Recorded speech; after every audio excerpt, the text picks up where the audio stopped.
Welcome to cartoon वाला channel. कहते हैं सर्दी शरीर को जमाती है, लेकिन आज की ये कहानी दिल को जमा देगी। जब एक घर में कंबल कम पड़ जाए और ममता ज्यादा हो, तब क्या होता है, इस कहानी को अंत तक सुनना, क्योंकि जो आखिर में हुआ वो कोई मां ही कर सकती है। उत्तर भारत के एक छोटे से कस्बे में दिसंबर की कड़ाके की ठंड पड़ चुकी थी। रात को हवाएं चाकू की तरह चुभती थीं और सुबह धुंध में सब कुछ गायब हो जाता था। इसी कस्बे के एक तंग से घर में रहती थी सावित्री देवी। घर छोटा था, लेकिन जिम्मेदारियां बहुत बड़ी। सावित्री देवी 5 बहुओं की सास थी। उसके 5 बेटे मजदूरी के लिए अलग अलग शहरों में रहते थे। घर में रह जाती थीं सिर्फ बहुएं, और सर्दी कंबल सिर्फ 2 और बहुएं।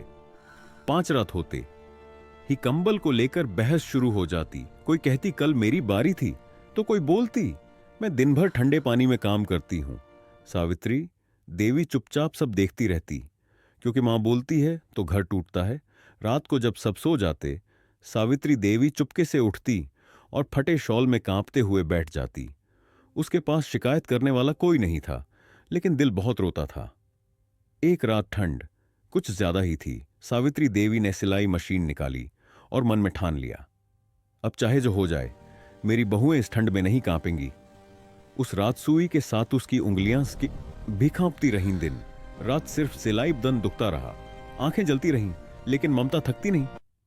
बहुएं समझती रहीं मां बस काम में लगी है। उन्हें क्या पता था, वो अपने लिए नहीं, उनके लिए जी रही है।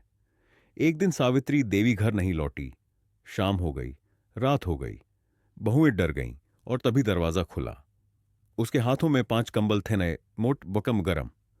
बहुओं की आंखों में आंसू आ गए। उन्होंने पहली बार महसूस किया जिसे वो कमजोर समझती थीं, वही एक सबसे मजबूत थी, सावित्री देवी। बस इतना बोली, अब लड़ना मत, ठंड बहुत है। इस दुनिया में सबसे गर्म चीज कंबल नहीं, मां का दिल होता है। अगर इस कहानी ने आपको सोचने पर मजबूर किया, तो एक लाइकस मां के नाम कमेंट में लिखो। मां सबसे बड़ी ताकत है। और ऐसी कहानियों के लिए अभी कार्टून वाला चैनल को सब्सक्राइब करो।